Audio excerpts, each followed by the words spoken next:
اللہ تعالیٰ نے جہاں رشد و ہدایت کے متعلق راہوں کا تعین کیا، وہاں رشد و ہدایت کو ترک کر دینے والوں کا انجام بھی بیان کیا۔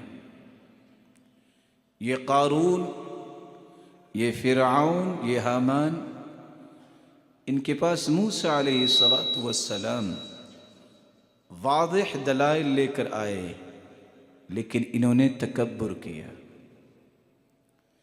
اس تکبر کا نتیجہ کیا نکلا؟ کسی پر تو اللہ عز و جلال نے پتھروں کی بارش کی،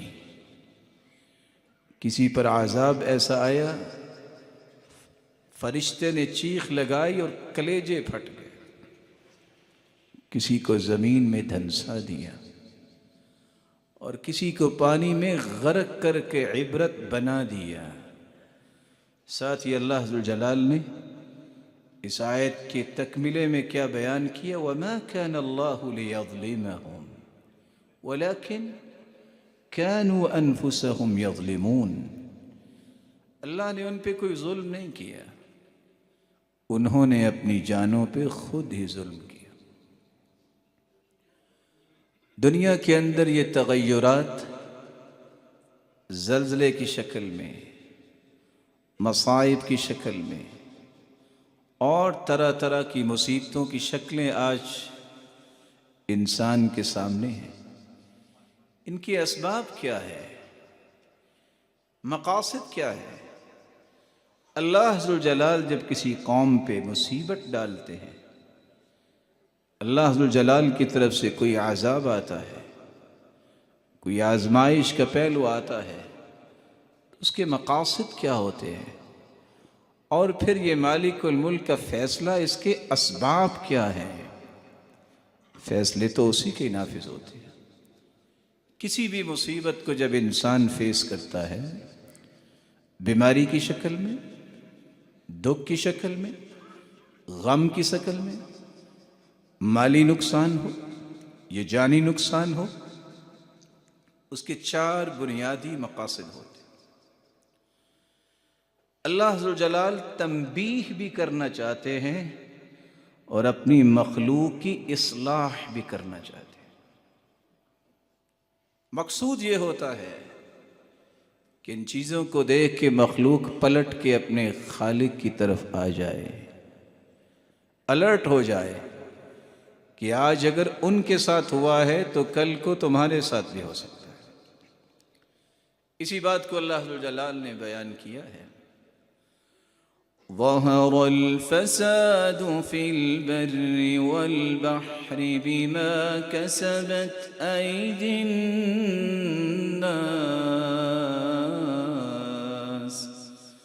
لیذیقہم بعض الذی عملوا لعلہم یرجعون۔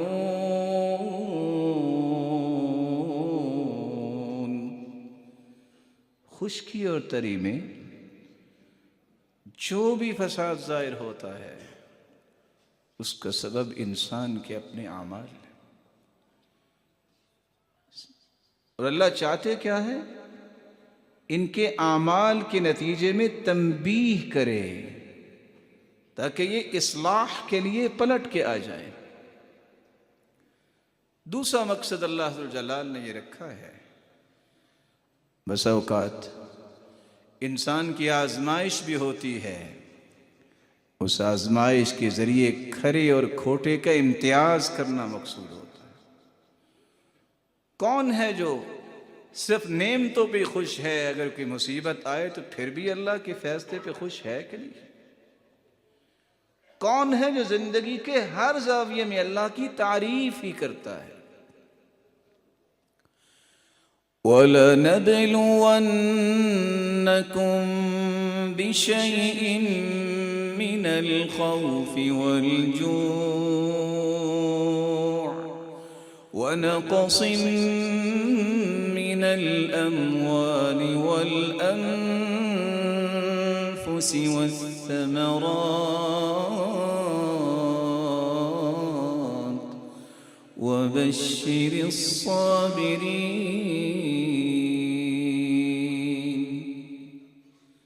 ہم تمہیں آزمائیں گے، خوف دے کر بھی، بھوک دے کر بھی، جانی نقصان بھی اور مالی نقصان کے ساتھ۔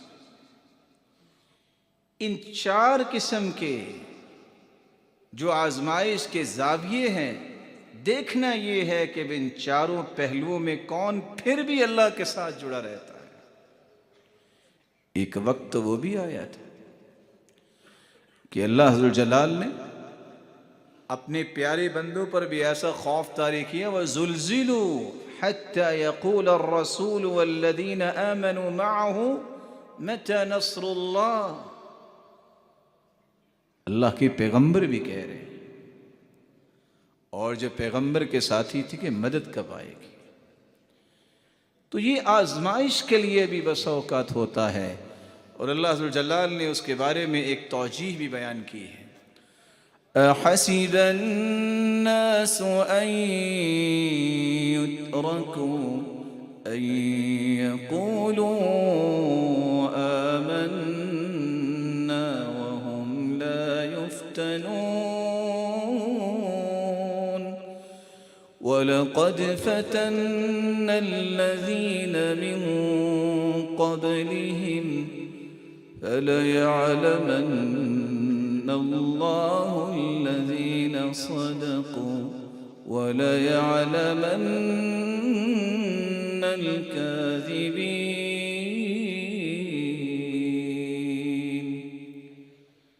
کیا لوگوں نے یہ سمجھ رکھا ہے کہ بس کلمہ پڑھ لیا ہے اور ہم بخشے جائیں گے؟ نہیں، تم سے پہلے بھی لوگ آئے، ان کی آزمائش کی گئی، انہیں آزمایا گیا، اور اللہ نے پہچانا کہ سچا کون ہے اور جھوٹا کون ہے۔ سیدنا بلال رضی اللہ تعالی عنہ جب ان سے کہنے والے نے کہا کہ آج تو بڑی باتیں کرتے، تمہیں اتنی مار کیوں پڑی؟ کہا تم بھی تو بازار میں جا کے برتن خریدتے وقت کھٹکھٹا کے دیکھتے ہو نا کہ مٹی ٹھیک لگی ہے، تو اللہ نے آزمایا اور مجھے کامیاب بھی کیا۔ آزمائش تو ہوگی، دو قسم کی آزمائشیں ہیں، نعمت کے ساتھ بھی آزمائش، کس نعمت پر شکر کرتا ہے کہ نہیں، مصیبت کے ساتھ بھی آزمائش، اس مصیبت پہ صبر کرتا ہے کہ نہیں۔ لن يجد الرجل طعم الإيمان حتى يؤمن بالقدر ويعلم أنه ميت ويعلم أنه مبعوث۔ سیدنا عبداللہ ابن مسعود رضی اللہ تعالی عنہ بیان کرتے ہیں، ایمان کی لذت اور حلاوت اور مٹھاس نصیب ہی نہیں ہوتی انسان کو جب تک وہ تقدیر پر ایمان نہ لائے، جب تک اسے یقین نہ ہو جائے کہ مجھے بھی ایک نہ ایک دن موت آنی ہے، جب تک اسے یقین نہ ہو جائے کہ میں نے بھی ایک نہ ایک دن اپنے رب کے سامنے کھڑا ہونا۔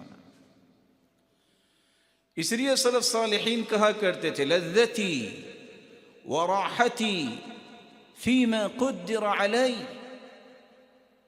جو مجھ پر میرے رب کے فیصلے آئے ہیں، یہی میری لذت، یہی میری راحت ہے کہ میں اس کے سامنے اپنے آپ کو تسلیم کری تیار ہو جاؤں۔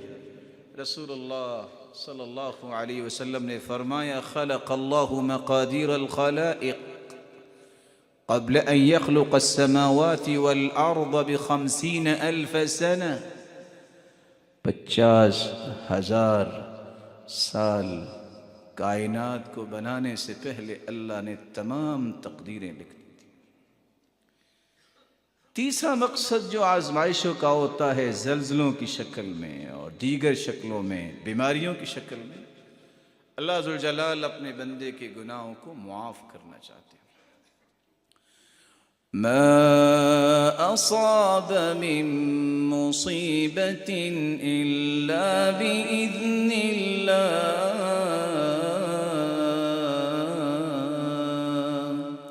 ومن يؤمن بالله يهد قلبه واللہ بکل شیء علیم۔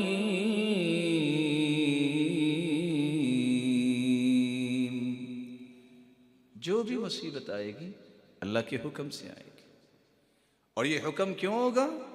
صحیح بخاری اور صحیح مسلم کی روایت ہے، ما یصیب المسلم من نصب ولا وصب ولا هم ولا حزن ولا غم حتى الشوكة يشاكها إلا كفر الله بها من خطاياه، وفي رواية ولا سقم، بیماری، دکھ، غم، مصیبت، تھکاوٹ، حتیٰ کہ پاؤں میں کانٹا بھی چھپ جائے تو اللہ ذوالجلال اس کے بدلے بندہ مومن کے گناہوں کو معاف کر دیتے ہیں۔ سخت سے سخت بیماری میں ہے، وَلَمْ يَشْكِ إِلَىٰ عُوَّادِي، آنے والوں کے سامنے اللہ کا شکوہ شکایت نہیں کرتا۔ جب پہلا قدم زمین پہ رکھتا ہے، مَا عَلَيْهِ خَطِيئَةٌ، اللہ ذوالجلال اس طرح اسے پاک صاف گناہوں سے کر دیتے ہیں کہ اس پہ کوئی گناہ باقی نہیں رہتا۔ کَيَوْمَ وَلَدَتْهُ أُمُّهُ، اس طرح اللہ ذوالجلال اسے پاکیزہ بنا دیتے ہیں جس طرح اس کی ماں نے اسے آج ہی جنا ہے۔ ثم يستأنف العمل، گویا کہ اب اس نے نئی زندگی کا آغاز کر لیا۔ ایک چوتھا مقصد بھی ہے جو اللہ ذوالجلال کسی مصیبت میں انسان کو سمجھانا چاہتے ہیں کہ اللہ نے ایک فیصلہ کر دیا ہے کہ فلاں شخص کا مقام اتنا بلند ہوگا، اب اس کے اعمال اسے سپورٹ نہیں کر رہے، تو مالک الملک اسے معمولی معمولی مصیبتوں میں ڈال کے اس مرحلے تک پہنچانا چاہتے ہیں۔ ما اصاب من مصیبت فی الارض ولا فی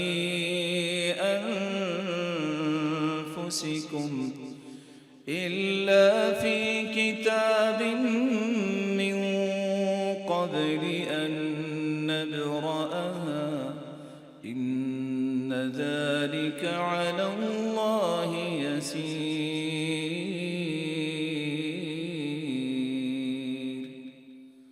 زمین میں تم کوئی مصیبت دیکھتے ہو یا اپنی ذات میں، تو یاد رکھنا یہ اللہ نے لکھا ہوا ہے۔ ان الرجل ليكون له عند الله المنزلة فما يبلغها العمل فما يزال الله يبتليه بما يكره حتى يبلغه إياها۔ اللہ نے ایک مقام لکھ دیا ہے لیکن اس کے اعمال اسے سپورٹ نہیں کر رہے، تو اللہ معمولی معمولی آزمائشوں کے ذریعے اسے اس کے اصل مقام اور بلندی پر پہنچانا چاہتے ہیں۔